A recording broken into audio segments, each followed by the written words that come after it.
manusia itu di dalam pusaran kematian, para ulama mengatakan itu ada dua.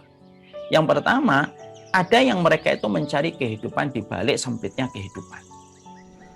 Siapa sih Ustaz? Orang-orang yang tidak beriman sama hari akhir. Yang tadi yang saya sebutkan kayak YOLO, you only live once. Itu orang-orang yang mereka berusaha mencari kehidupan di balik sempitnya kehidupan. Mereka menyangka bahwasanya kehidupan itu harus maksimal dengan berbagai macam hawa nafsu yang mereka ingin turuti. Mereka tidak mau diatur, mereka tidak mau mengikuti petunjuk apapun, karena bagi mereka agama dan syariat itu hanya membebani. Mereka itu pengen hidupnya itu having fun. Karena mereka taunya, hidup cuma sekali kok. Pakai agama, susah jadinya. Berat nanti jadinya. Makanya lahirlah sekarang agnostik, orang-orang yang mereka tidak memiliki legitimasi kepada agama. Mereka ini sebenarnya ingin mencari kehidupan di balik sempitnya kehidupan. Padahal tadi kita sudah menyampaikan, tidak ada yang ditawarkan oleh dunia kecuali di situ ada air mata, kesedihan, kekecewaan, perpisahan, itulah kehidupan dunia. Makanya salah besar kalau orang itu mencari kebahagiaan itu dalam konteks kehidupan di dunia. Kenapa? Kehidupan di dunia itu tidak ada kenikmatannya. Kalaupun dapat nikmat, nikmatnya tidak lama. Kalaupun dapat bahagia, bahagianya itu tidak lama. Makanya orang-orang yang mereka itu tidak pernah sama sekali mengerti tentang konsep kehidupan di akhirat, pada dasarnya mereka bingung. Karena apa? Karena mereka berputarnya itu hanya di situ-situ saja. Dia berputarnya itu di situ-situ aja. Berputar-putar aja di situ-situ aja. Dan mereka menyangka bahwasanya di balik kehidupan itu ada kehidupan. Lalu mereka terbuat dengan fata morgana yang ditampilkan oleh kehidupan. Padahal sekali lagi, orang yang mengejar kehidupan, dia akan kecewa. Kenapa? Kehidupan itu ruang penyesalan. Kehidupan itu ruang kekecewaan. Ruang kekecewaan. Orang yang sukses, dia pernah kecewa. Orang yang bahagia pun sekali. Orang yang kemudian mendapatkan materi sekalipun, dia juga menemukan air mata. Karena apa? Di dunia ini ada air mata. Di dunia ini ada kekecewaan. Di dunia ini ada perpisahan. Di dunia ini ada penyakit. Dan perkara-perkara yang meliputi pada kehidupan di dunia. Makanya kalau kemudian kita menyangka bahwasanya kita hanya hidup sekarang di Bekasi dan Bintaro, Jakarta Timur dan Jakarta Barat, kemudian Malaysia dan Singapura, hanya di situ saja kita berpikir tentang kehidupan kita, lalu sama sekali kita tidak pernah tahu ada kehidupan berikutnya, lalu kita berpikir bahwasanya kita ingin memuaskan seluruh dahaga kita dalam kehidupan ini dengan apa yang ingin kita lakukan, tanpa sama sekali kita mengikuti petunjuk yang diturunkan sama yang memiliki kehidupan, enggak. Tapi pasti ujungnya adalah keresahan dan kegelisahan. Emang pasti gelisah, Ustaz? Iya, pasti gelisah. Pasti gelisah. Pasti akan ketakutan. Setiap waktunya. Karena apa? Karena memang bukan di sini tempat kita hidup di dunia. Bukan di sini tempat kita itu harus kemudian mendapatkan apa yang kita mau. Ini yang pertama.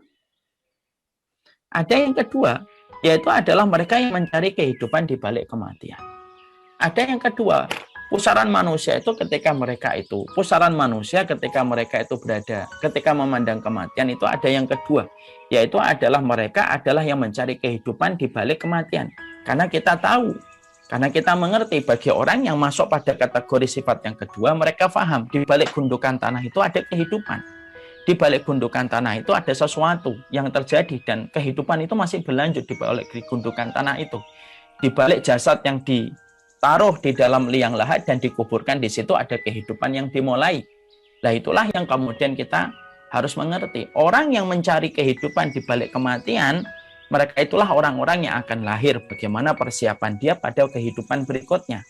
Dia tidak melampiaskan apa yang dia mau pada kehidupan di dunia. Dia ngerti kapan menahan sesuatu, kapan mengendalikan, dan dia memiliki tali kendali karena dia tahu semua dari perkara yang dia dapatkan itu pun akan mempertemukan dia dengan sebuah gundukan tanah yang bernama kematian. Maaf ya Bapak dan Ibu, mungkin kita tidak berjodoh dengan fulan, mungkin kita tidak berjodoh dengan fulanah, mungkin kita tidak berjodoh dengan rumah di sini, mungkin kita tidak berjodoh dengan rumah di komplek ini, tapi pasti kita berjodoh dengan kematian. Pasti kita berjodoh dengan kematian. Dan Allah memberikan kematian ini bukan untuk menakuti kita, tetapi Allah memberikan kematian supaya kita dipertemukan pada kehidupan kita berikutnya.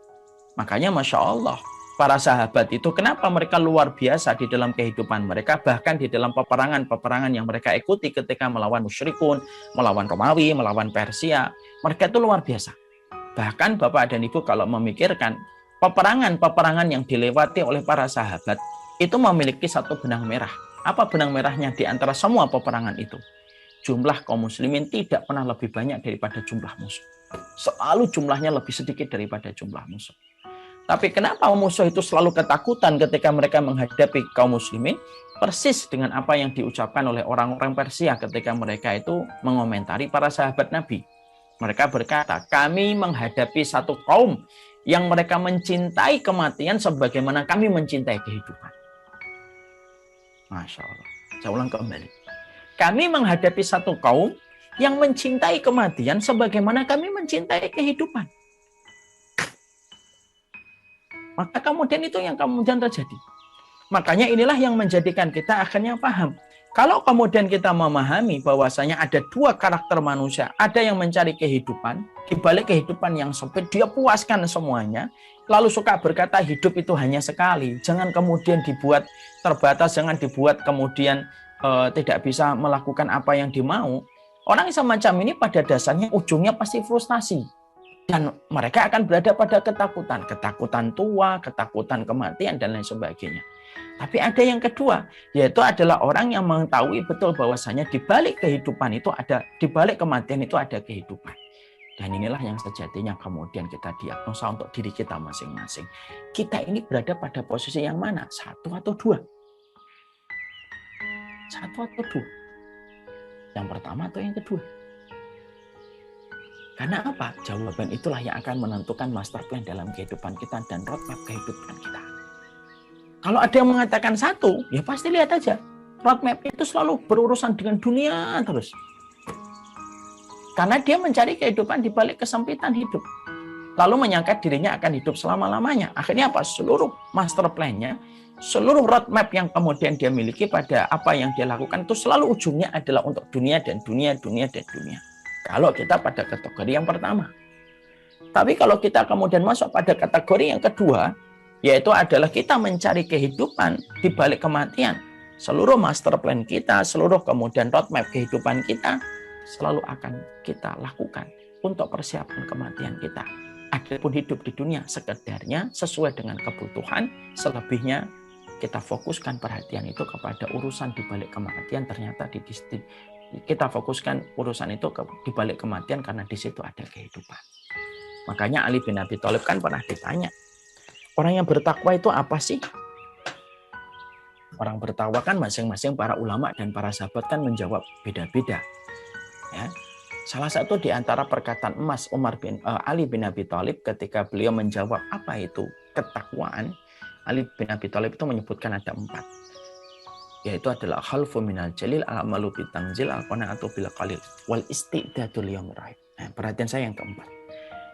Ali bin Abi Thalib itu ketika ditanya, apa itu takwa? Beliau itu berkata, orang yang bertakwa adalah orang yang planningnya, persiapannya untuk akhirat lebih detail dan lebih lengkap daripada persiapannya untuk urusan dunia yang sejatinya dia akan tinggalkan.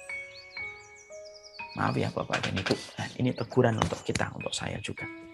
Kadang-kadang kalau kita ditanya, resolusi kamu tahun ini apa?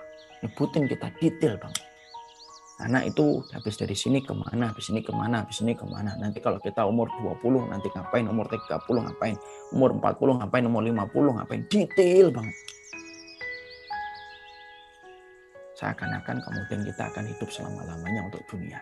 Tapi sebaliknya kadang-kadang kita, kalau ditanya tentang planning apa yang kita persiapkan untuk akhirat, kita jawabnya itu, ya sholat.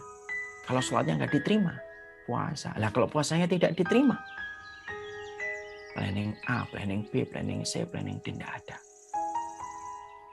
Dan inilah jawaban semacam inilah yang menentukan sebenarnya kita itu di poin yang pertama atau poin yang kedua. Ya, kalau jawab gampang. Setiap orang akan mengatakan, oh saya yang kedua Ustaz. Tapi jawaban itu jujur atau tidak dikembalikan kepada jawaban kita. Apa planning kita untuk akhirat? Kalau sholatmu tidak diterima, terus amalmu dari mana? Puasa. Kalau puasa tidak diterima, amalmu dari mana? Hati saya yang berprasangka yang baik. Kalau hatimu yang berprasangka yang baik belum diterima, apalagi yang kamu persiapkan? Dan jawaban-jawaban itulah yang akan menentukan. Berarti siapapun yang planning akhiratnya, roadmap-nya, master plan-nya bagus, berarti dia adalah orang yang betul-betul paham bahwasanya dia mengimani ada kehidupan di balik kematian dan bukan mencari kehidupan di balik kehidupan yang sempit. Nah, inilah yang menjadikan akhirnya kita mampu untuk mendiagnosa. Karena apa? Bukan hanya penyakit yang harus kita diagnosa. Kalaulah COVID harus kita adakan PCR untuk kita ngerti apakah kita kena COVID ataukah tidak. Sama, kita juga harus mendiagnosa. Sebenarnya kita pada urusan kematian itu pada urusan yang mana?